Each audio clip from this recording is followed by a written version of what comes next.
Good morning সবাইকে। কেমন আছো তোমরা? আশা করি তোমরা সবাই খুব ভালো আছো। Welcome back to our channel doctor Ginni rose নাম চায়। তোমাদের সবাইকে স্বাগত। আজকে আমি তোমাদের সাথে আমার ডেইলি রুটিন শেয়ার করতে চলে এসেছি। ডেইলি রুটিনের ক্ষেত্রে টাইম ম্যানেজমেন্টটা খুব জরুরি, জানো। অবশ্য টাইম ম্যানেজমেন্ট যে কোনো কাজের ক্ষেত্রেই জরুরি, তাই না? এখন অনেককে বলতে শুনি হোম মেকার। এই যারা আমরা সারাদিন বাড়িতে থেকে কাজ করি তাদেরকে নাকি হোম মেকার বলে, হাউসওয়াইফ নয়। তো যে নামেই ডাকা হোক না কেন, আমরা মেয়েরা সংসারে সারাদিন ধরে কত যে কাজ করি তার ফিরিস্তির শেষ নেই। তুমি নিজেই হয়তো নিজেকে জানো না বা চেনো না তুমি কতটা কাজ সংসারের জন্য করো। তবেই না একটা সুন্দর সংসার তোমার হাতে গড়ে ওঠে, বলো। চলো আজকের ব্লগটা শুরু করা যাক। এখন প্রায় 9টা বাজে। আমরা আর্লি রাইজার কোনোদিনই নই। বেশিরভাগ দিনই রাতুলের বাড়ি ফিরতে 12টা থেকে 12:30 বাজে। এরপর আমরা টিভি দেখে ঘুমোতে যাই। তাই শুতে শুতে আমাদের প্রায় রাত্রির 1টা থেকে 2টো বেজেই যায়। এই কারণে খুব সকালে আমরা উঠতে পারি না। ঘুম থেকে উঠে ব্রাশ করতে চলে এসেছি। ব্রাশ করে আমার সর্বপ্রথম কাজ হলো মুখটা ধুয়ে নিয়ে সানস্ক্রিন লাগানো। তোমরা যারা ভাবছো বাড়িতে আছো তাহলে সানস্ক্রিনের কি প্রয়োজন, রোদে তো বেরোতে হচ্ছে না, তাহলে তোমরা খুব ভুল ভাবছো। কদিন আগে আমি স্কিন স্পেশালিস্টের সাথে কথা বলেছিলাম। উনি আমাকে ঘুম থেকে উঠে মুখ ধুয়েই সানস্ক্রিন লাগাতে অ্যাডভাইস করেছেন। তোমরা যারা সানস্ক্রিন বাড়িতে লাগাও না তারা আজ থেকেই শুরু করে দাও সানস্ক্রিন লোশন লাগানো। এরপর 1 গ্লাস জল, ঈষদুষ্ণ জল, গরম জল খেয়ে নিই। ডিটক্স ওয়াটার হলে খুব ভালো হয়, জানো। সেটাও আমি মাঝে মাঝে বানাই, কিন্তু সব সময় করা হয়ে ওঠে না। আর কয়েকটা আমন্ড দিয়ে দিনটাকে শুরু করি। বিছানা তুলে নিয়ে চলে আসি রান্নাঘরে ডিম সেদ্ধ করতে। রাতুল আর আমি যেহেতু এখন একটু ডায়েটে আছি তাই শুধু ডিম সেদ্ধই খাবো। অন্য সময় ব্রেড, ডিম, স্যান্ডউইচও খেয়ে থাকি। আমি অনেক সময় মুড়ি তরকারিও খাই। পুরুলিয়ার মেয়ে তো, মুড়ি তরকারি খেতে আমি খুব ভালোবাসি। তোমরা কারা কারা ব্রেকফাস্টে মুড়ি দিয়ে আলুর দম বা আলুর চচ্চড়ি খেতে ভালোবাসো, হাত তোলো তো দেখি। ডিমগুলোকে এগ বয়লারে দিয়ে চলে এলাম আমার ইনডোর প্ল্যান্টগুলোকে জল দিতে। তোমরা দেখেছো আমাদের ছাদ ভর্তি গাছ, সেই সব গাছের দেখভাল করে রাতুল। রাতুল নিজে হাতে তাদের পরিচর্যা করে, কোনো মালি রাখি না। এই 2-4টে ইনডোর প্ল্যান্টগুলোর দায়িত্ব আমার। গাছগুলোকে জলে স্নান করিয়ে পচা পাতাগুলোকে ছিঁড়ে নিলাম। এদিকে দেখতে দেখতে ডিমগুলো সেদ্ধ হয়ে গেছে। এই এগ বয়লারটা হয়ে খুব সুবিধে হয়েছে, জানো। আমি বহুদিন ইউজ করছি, দারুণ। কিন্তু এতে তুমি যদি ডিমটাকে হাফ বয়েল চাও সেই রকমই সেদ্ধ হয়, আবার একটু শক্ত চাইলে সেটাও হবে, শুধু জলের মাপটা ঠিক করে দিতে হয়। চলো রাতুলকে গরম গরম ডিম সেদ্ধটা দিয়ে আসি। আমি আবার ডিম সেদ্ধ ঠান্ডা হলে একদম খেতে পারি না, জানো। দুজনে একসাথে বসে গল্প করতে করতে ডিম সেদ্ধ খেয়ে নিলাম। ডিম সেদ্ধ খেতে খেতে কিছু দরকারি কথাও এই সময় রাতুলের সাথে সেরে নিই। রাতুলও এরপর রেডি হয়ে হসপিটালে বেরিয়ে যায়। এই সময়টা আমার একান্ত ব্যক্তিগত সময়। এই সময়টাকে আমি খুব উপভোগ করি। আমি সকালে ঘুম থেকে উঠে চা খাই না, চায়ের নেশা আমার খুব একটা নেই। এই সময়টাতে আমি চা নিয়ে বারান্দায় চলে আসি। এই যে শীত শীত পড়ছে, রোদ উঠছে, আমার বারান্দায় বসে থাকতে দারুণ লাগে, জানো।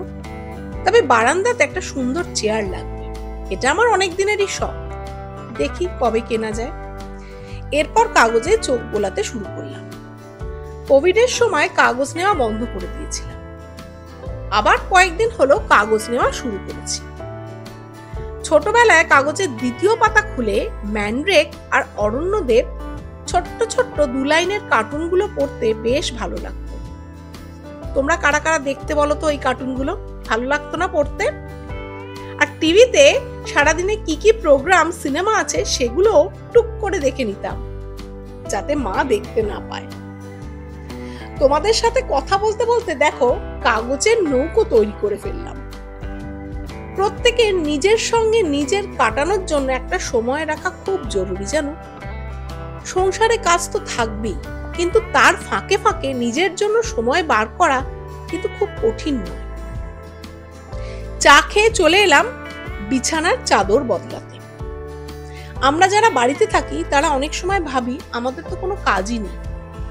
এই ভাবনাটা ভাবায় সমাজ, আর আমাদের মনে সেটা গেঁথেও যায়। বাড়িতে একদিন না থাকলে বোঝা যায় বাড়িটা কতটা অগোছেলে হয়ে থাকে। যারা বাইরে চাকরি করে তাদের তো আরোই চাপ বেশি, চাকরি করে বাড়ি সামলানো। যেহেতু মাসের শুরু, তাই টাকাগুলোকে সবাইকে ভাগ করাও একটা কাজ। তাই ডায়েরিতে লিখে সবার জন্য আলাদা করে টাকাগুলোকে সাজিয়ে নেয়, যাতে দিতে সুবিধে হয়। হিসেব নিকেশ সেরে গান প্র্যাকটিস করতে চলে এলাম। তোমরা হয়তো অনেকেই জানো আমি লোকগান শিখি, এখনো শিখি। শেখার বয়সের তো কোনো শেষ নেই বলো। এই গান গাওয়া আমাকে আনন্দ দেয়। এইভাবে তুমি যদি ছোট ছোট আনন্দগুলোকে খুঁজে নাও, তাহলে দেখবে পরনিন্দা পরচর্চার থেকে অনেকটা দূরে থাকতে পারবে। নামাজ আমার হইল না আদায়, নামাজ আমি পড়তে পারলাম না, নামাজ আমি পড়তে পারলাম না, দারুণ খান্নাসের দায়। নামাজ আমার হইল না আদায়, নামাজ আমার হইল না আদায়। ফজরের নামাজের কালে ছিলাম আমি ঘুমের ঘোরে, ফজরের নামাজের কালে ছিলাম আমি ঘুমের ঘোরে।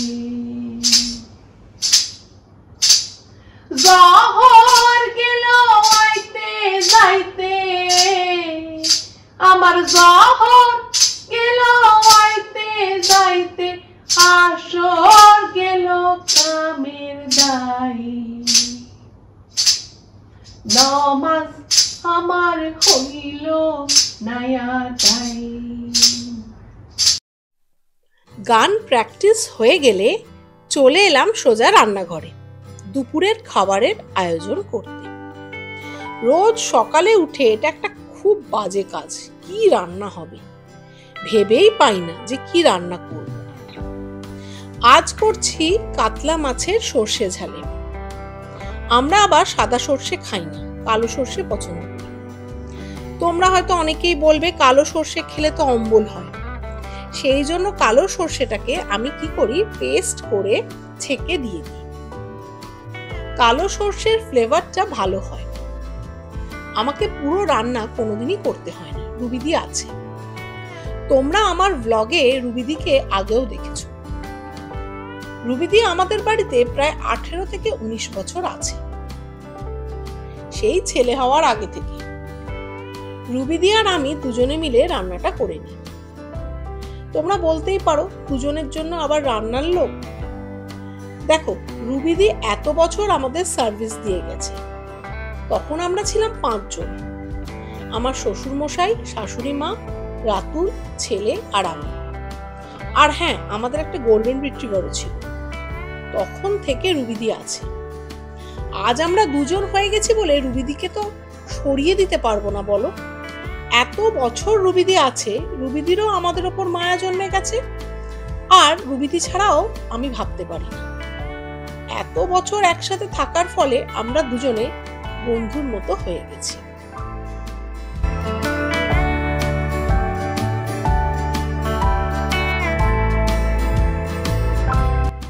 এবার আমার ফল খাবার টাইম। তাই ফলগুলোকে নিয়ে মানার ঘরে, হ্যাঁ এটা মানার ঘর ছিল, এখন খাবার ঘর করে নিয়েছি আমি, এই ঘরে চলে এলাম কাটতে। আমাদের সবার সারাদিনে একটা ফল কিন্তু খাওয়া উচিত। আমরা নিজেদের দিকে নজর দিই না ঠিকই, তাই খেয়ে ওঠাও হয় না, কিন্তু একটা ফল খাওয়া উচিত, সিজনাল ফ্রুট। তোমরা কিন্তু চেষ্টা করো সারাদিনে একটা ফল ডায়েটে রাখা। অবশ্য জানি তোমরা ছেলেদের কেটে দেবে, মেয়েদের কেটে দেবে, বড়দের কেটে দেবে, বয়স্ক মানুষদের কেটে দেবে, মানে আমাদের শাশুড়ি মা শ্বশুরমশাইদের, কিন্তু নিজেরা খাবে না নিজে হাতে। চেষ্টা করো পারলে একটা ফল খাবার। ফল নিয়ে বারান্দায় চলে এলাম। অবশ্য হাতে বুদ্ধদেব গুহর বইও আছে। এই বইটা তোমাদের মনে আছে কিনা জানি না, দিদি ভাইফোঁটাতে রাতুলকে দিয়েছিল। আমার বই পড়ার নেশা সেই ছোটবেলা থেকে। আগে তো বই না পড়লে ঘুমই আসতো না, তখন তো মোবাইল ছিল না, মাথার কাছে বই রাখতাম, শোবার সময় খানিক বই পড়ে ঘুমোতে যেতাম। ফল খাওয়া হয়ে গেলে রেডি হয়ে যাচ্ছি শরীর চর্চা করতে। এই ব্যাপারটাতে আমি খুবই জানো, রাতুল প্রায় জোর করেই নিয়ে যায়। ওর বক্তব্য হচ্ছে শরীর চর্চা করা খুব জরুরি। আমাকে বলে তুমি যদি ঠিক থাকো, ভালো থাকো, তাহলে আমরাও ভালো থাকবো। এখন তো ছেলেও নেই, ছেলের পড়াশোনার অজুহাত খুব একটা দিতেও পারি না, তবে জিমটা করে এলে খুব ফ্রেশ লাগে, ওই যেতেই কুয়েমি আর কি। জিম থেকে ফিরে একটুও সময় নষ্ট না করে সোজা স্নানে। জিম থেকে এসে এই স্নানটা খুব দরকার, খুব প্রয়োজন জানো। ড্রায়ার দিয়ে চুলটা অল্প করে শুকিয়ে নিলাম, তারপর চুলটা আঁচড়ে ক্রিমটা লাগিয়ে নিলাম।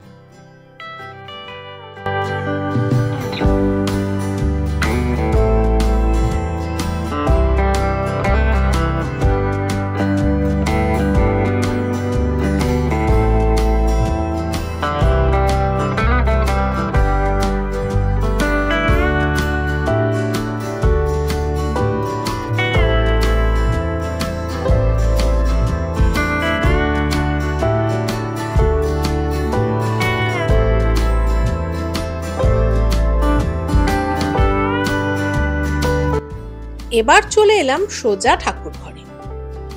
এই ঠাকুর ঘরটায় এলে মনটা খুব ভালো হয়ে যায় জানো।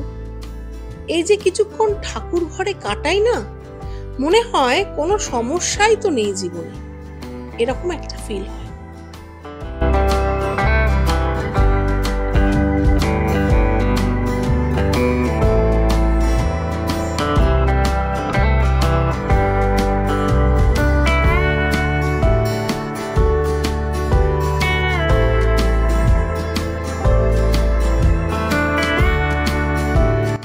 পুজো করে নিচে চলে এলাম লাঞ্চ সার্ভ করতে।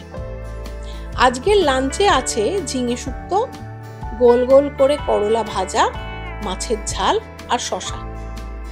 রাতুল খুব একটা ঝালে ভালোবাসে না, ও পটল দিয়ে, আলু দিয়ে, পেঁপে দিয়ে, বেগুন দিয়ে ঝোলই ভালোবাসে। ঝালেটা আমার পছন্দ। লাঞ্চ করে টেবিল মুছে নিলাম। বাসন আমায় মাজতে হয় না, শিউলি আছে, ও আমার বাসনগুলো মেজে দেয়। বাসনগুলো মেজে চলে গেলে ওপরে চলে এলাম আমার ঘরে একটু রেস্ট নিতে। এই সময়টাতে আমি এডিট করি। কোনো দিন চোখ জুড়িয়ে এলে খানিক ঘুমিয়েও নিই, আবার কোনো দিন এডিট করি, মোবাইল দেখি। আর হ্যাঁ, এই সময় ছেলের ক্লাসও শেষ হয়, তাই ছেলে এই সময় ফোন করে, ওর সাথে বেশ কিছুক্ষণ এই সময় আড্ডা মারি।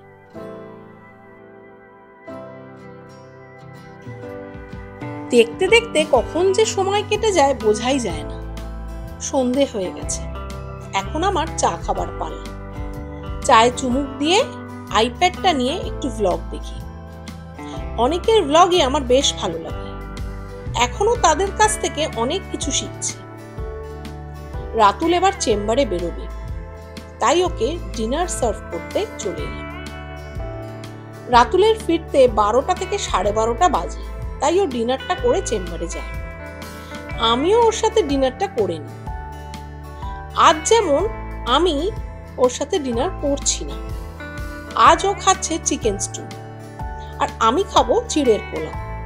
তাই ওর তাড়া আছে বলে ওকে আগে ডিনারটা সার্ভ করে দিলাম।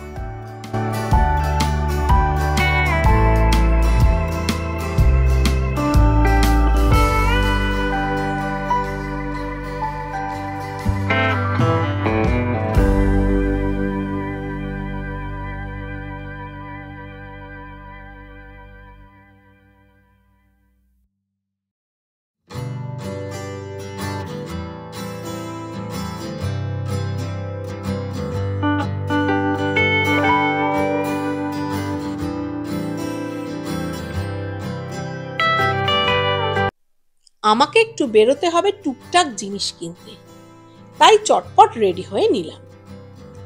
বেরোবার আগে ইস্ত্রি করতে দেওয়ার জামা কাপড়গুলো গুছিয়ে নিলাম। আয়রন করতে সবসময় দোকানে দিই না, আমি বাড়িতেই করে নিই। আবার মাঝে মাঝে দোকানেও দিই। যাবার পথে দোকানে দিয়ে চলে যাব, তাই সঙ্গে করে নিয়ে বেরোলাম। এদিকে রাতুলও চেম্বারে বেরিয়ে পড়ল।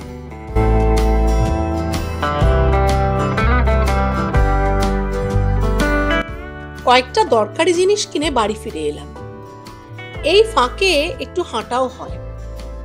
আমি হেঁটেই চেষ্টা করি কাজগুলো করার। টোটো অটোতে খুব একটা উঠি না। দরকারি টুকটাক জিনিস বলতে কি কি কিনলাম তোমাদের দেখাই, দাঁড়াও। এই আপেল, ঠাকুরের ফুল। কাল যেহেতু বৃহস্পতিবার, ফুলটা আগের দিনই কিনে রাখি।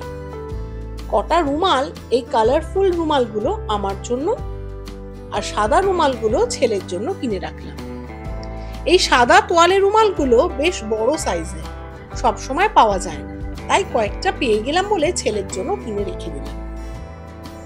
আর হ্যাঁ, একটা ঝুড়ি ভাজার প্যাকেটও কিনেছি। অনেক সময় ডিনারটা লেটে হলে একটু মুড়ি আর ঝুড়ি ভাজা দিয়ে মেখে খেয়ে।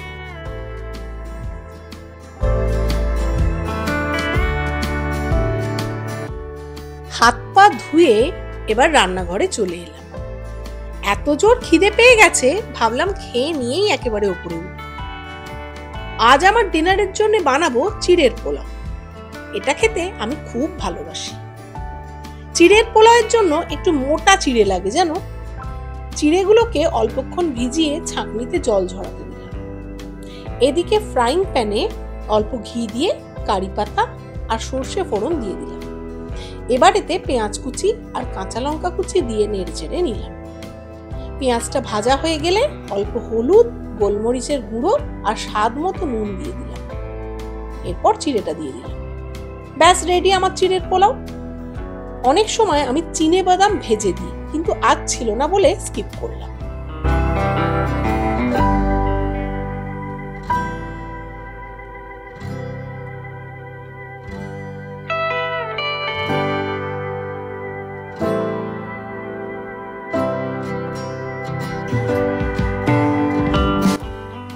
এরপর ফ্রাইং প্যানে অল্প সাদা তেল দিয়ে আমি একটা ডিম দিয়ে দিই। এর ভেতর একটু নুন আর গোলমরিচ দিয়ে এগ স্ক্রাম্বলের মতো করে চিড়ের পোলাওয়ের উপর ছড়িয়ে দিই। তোমরা হয়তো ভাবছো চিড়ের পোলাওয়ে ডিম, কিন্তু তোমরা একদিন ট্রাই করে দেখো, বেশ ভালো লাগে কিন্তু, আর উপকারীও বটে। বাচ্চাদের টিফিনে এইভাবে কিন্তু তোমরা বানিয়ে দিতে পারো। বাচ্চাদের দিলে আরো কয়েকটা সবজি দিয়ে বানাবে, যেমন গাজর, আলু, বিনস। এতে ওদের সবজিও খাওয়া হবে আর টেস্টিও লাগবে। বাচ্চারা তো এমনি সবজি খেতে চায় না, এইভাবে বানিয়ে দিলে খুব ভালো খাবে। আর চিনে বাদামও খুব উপকারী। খেয়ে নিয়ে ওপরে গিয়ে ড্রেস চেঞ্জ করে আবার রান্নাঘরে চলে এলাম বাকি কাজ সারার জন্য। গ্যাস মুছে নিয়ে রান্নাঘর পরিষ্কার করে নিলাম।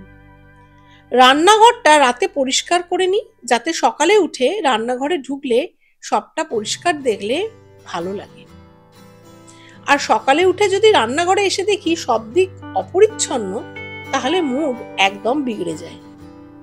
ব্যাস, এবার দিনের শেষ কাজটা বাকি, সাবান ভেজানো। রাতেই সাবানটা ভিজিয়ে রাখি, সকালে অসীমা এসে কেচে ছাদে মেলে দেয়। রাতে সাবান ভেজানোর অভ্যাসটা আমার শাশুড়ি মায়ের কাছ থেকে শেখা। বিয়ের পরপর দেখতাম মানা রাতেই সাবানটা ভিজিয়ে রাখত।